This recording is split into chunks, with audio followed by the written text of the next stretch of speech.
Hello Gujarat news ચેનલમાં રૂપાલીના બધાને નમસ્કાર. ચાલો મિત્રો હવે જોઈએ આજના મુખ્ય સમાચાર.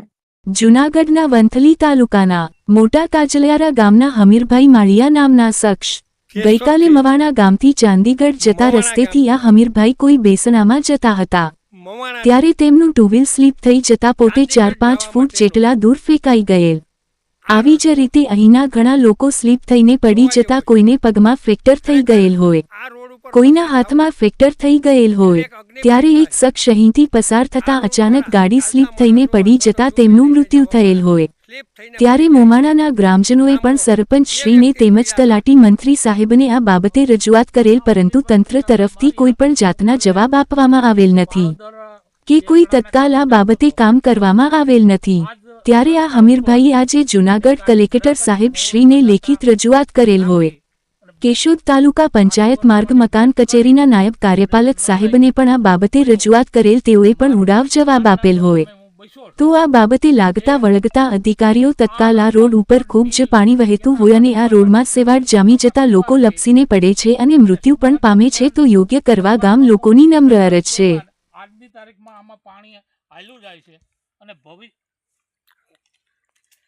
ભવિષ્યની અંદર ઘણા પણ આવા બનાવ બન્યા છે અને આજુબાજુના એરિયાના બૈરા પડી અને મૃત્યુ પણ પામેલા છે.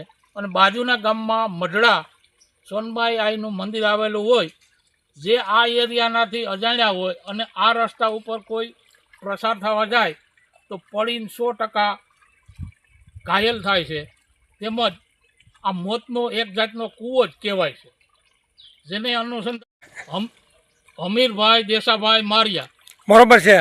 આપને શું અનુભવ થયો આમાં ખાલી ગાડી 2 વ્હીલ નાખતા હું મારા જાનને જોખમે બેસ્યો છું. સ્લીપ થતાં ગાડી 20 મીટર આગળ ઠેકાઈ ગઈ અને હું અહીં પડ્યો.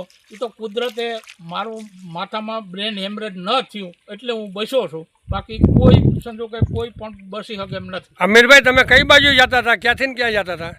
હું કેશોદથી મોવાણા આવ્યો ને મોવાણાથી ચાંદીગઢ થઈ અને પાડોદર મારે એક બેસણાના એટલે અમારી હાદી ભાષામાં ખરખરાને કામે જતો હતો. ઓકે. હું કાલે કેશોદથી મોવાણા આવ્યો ને મોવાણાથી ચાંદીગઢ થઈ અને મારે પાડોદર એક બેસણામાં જવું હતું, જે આ નોન પ્લાનિંગ રસ્તા ઉપર સીસી રોડમાંથી જતા જ મારી ગાડી સ્લીપ થઈ અને હું બેસણામાં ન પહોંચી ગયો અને માન જાનને જોખમે હું પરત પાછો આવ્યો. એટલે શું થયું? મારી ગાડી સ્લીપ થઈ ને આ સેવારને હિસાબે સતત રસ્તા ઉપર પાણી જતું હોય તો ગાડી સ્લીપ થઈ અને પડી. તો આના માટે કોણ જવાબદાર, કોણ બાંધકામમાં? જે તે ડિપાર્ટમેન્ટનો રસ્તો છે, જે તે જિલ્લા પંચાયતનો રસ્તો હોય તો જિલ્લા પંચાયતના અધિકારીઓ આ રસ્તા માટે જવાબદાર છે. એટલે જ હું આ લોકોને મીડિયાવાળાને લઈને આવ્યો કે ભાઈ આનો કાયમી શું છે. કોઈ કાંઈ બીતા નથી, આપણે આ એમ નહીં. આમાં શું છે એ લોકોએ બિચારાઓ ઘણી બધી માથાકૂટ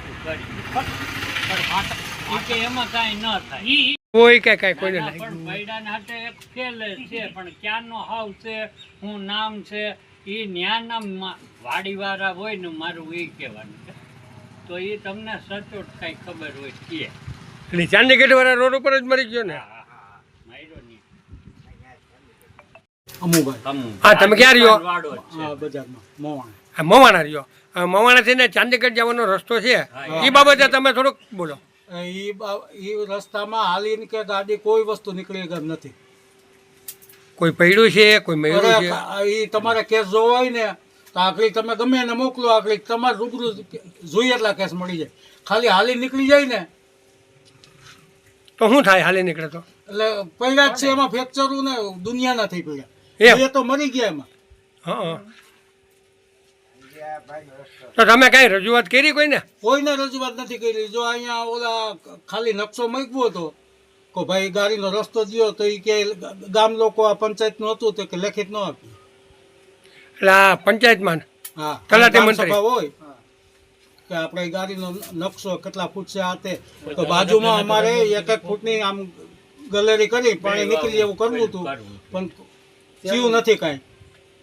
આપણે અહીં રોડ ઉપર મકાન નથી બનાવ્યા ડૉક્ટર સાંગાણી સાહેબને રજૂઆત કરી એ કે તમારો પ્રશ્ન છે એ કે એ અમારો નથી, તમે મંજૂરી લઈ આવો તમે કરી દઈ. પણ આ માપ સાઈડ વગર કોણ મંજૂરી આપે? છે એ કોણ કરી દે છે? માપ સાઈડ કે એ લોકો ગામ સભા હોય તેથી કરાવી દો, પણ ગામ સભામાં કોઈ કામ દીધો નહીં. હેલો ગુજરાત ન્યૂઝ ચેનલમાં રૂપાલીના બધાને નમસ્તે મિત્રો, ફરી મળીશું.